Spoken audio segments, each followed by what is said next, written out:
wallaahi.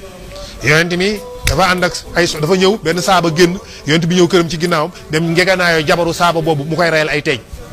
xoolal jooju wax xoolal jooju wax. yonent bi lu yàlla bind ci kaw suuf moo ci gën a set. wallaahi. du nit kuy tilim bay teeñ. mais ñoom bëgg nañ laa gëmloo ni la yonent bi waaju salte la juy teeñ. ngeen baal ma ci wax ji de. wallaahi. yàq sa xel. ba pare day dem ci jabari jàmbur ñëw dem njëganaayoo lupp ci saabaam boobu génn mu koy reyali teeñ. li ñu ko waxee loolu ban image ngay am ci kooku. sa image day yàqu. ñoo gi yahut yi caricature ñoo gën a mën a caricature yonent bi ci àddina. gis nga waa hebdo xaw ma na ñu ko wax waa nan hebdo. ñi français yooyu journal français boobu. waaw Charlie Hebdo boobu waaye caricature bi ñu defoon. barki rasulullahi bi moo ko gën a bon téeméer junni yoon. parce que ñi ñoo dessiné. ñoo dessiné benn waaye nii kii mooy yonent bi ko garaw ñun ñëpp xam nañu kii du yonent bi. Charlie Hebdo loolu def. ñii moom loolu saaga la rek. ñëw dessiné benn waaye bu ñaaw rek nii kii mooy yonent bi loolu ñun garawul parce que xam nañu kii du yonent bi. mais ñii dañu dikk yow nee na man jullit laa maa ngi yow ñoo bokk man yonent bi laa gëm moom laay topp waaye yonent bi nag da daan seetaan ay sabar yonent bi yërëm day tax ay man yu muy xoos di julli ngeen baal ma franchement ci nettali bi yonent bi soxnaam dafa dem njëganaayoo soxna si jàmbu mu koy rayee li teeñ xam nga yonent bi yaayam mu di xale bi dikk mu ni ko sa yaay ak sama yaay ñi nga safara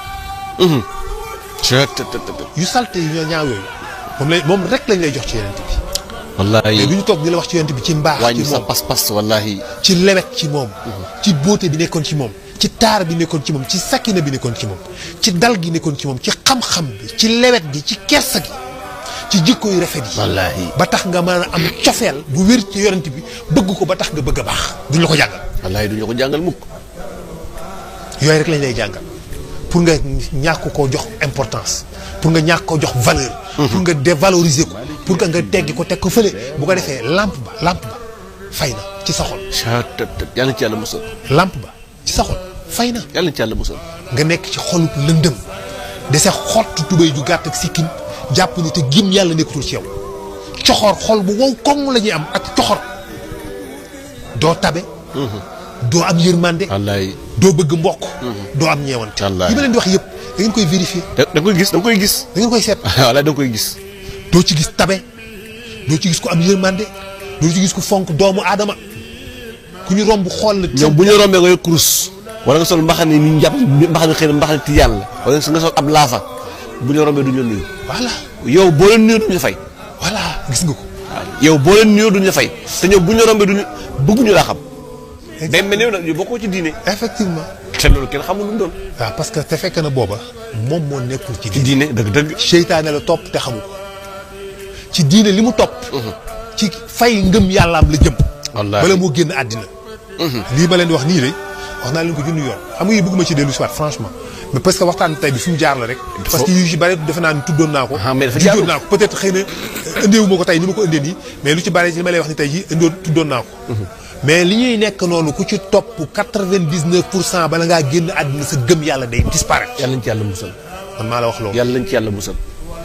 loolu biñ ma koy njëkk a wan. yàlla nañ ci yàlla musal yàlla nañ ci yàlla musal. waaye mais yàlla nañ ci yàlla musal. yàlla nañ ci yàlla musal waaye nañu bàyyi xel xam ni ñooñu. te waajal ko nag. te waajal ko. surtout te waajal ko. parce que boo tax yow waroo taay di wax. voilà. parce que effectivement dañ ko war a waajal. di ko répété waat di ko répété nit ñi parce que tey am na ku ko dégguloon. am na koo xam ne mu ngi lay doog topp. waaw am na koo xam ni xamuloo woon mu ngi lay doog a xam. te am na koo xam ma nga woon ci ñoom di ñëwaat.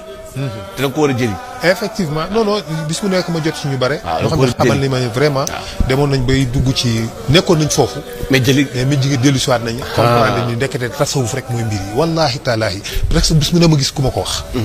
ni ma après ci déglu ci laa demee ba xam ni ba dellu si waat fii ba jël naa wér léegi. alhamdulilah. alhamdulilah rabbil alamin loolu sant yàlla la. parce que seytaane day ñëw xeex pour dindi yu sànni ji ca mbalit ma. yow it am nga droit xeex pour dindi xëcc yóbbu aljana. ñooñu muy xëcc di leen génnee seen imaan la amal problème moom lay xool nu mu koy fayee ndànk ba mu disparaître moo tax doo ci gis kenn ba gis ci moom kanam gi leer da ngeen leen xool. waaw waaw ay kanam yu lëndëm nga ci gis nit ñi mel ni dajjal kanam yu jaxasoo yu salte. waxuma ko pour saboter. c'est la vérité.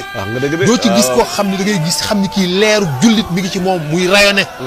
kanam bi day ñëkk. koy ñëkk lëndëm ba pare dañuy soxor. xol bu wow la ñuy am ala kulli xaal. wallaahi wallaahi. loolu njaga xaw ma fu. waaw waxtu bi dafa mel ni jeex na. voilà professeur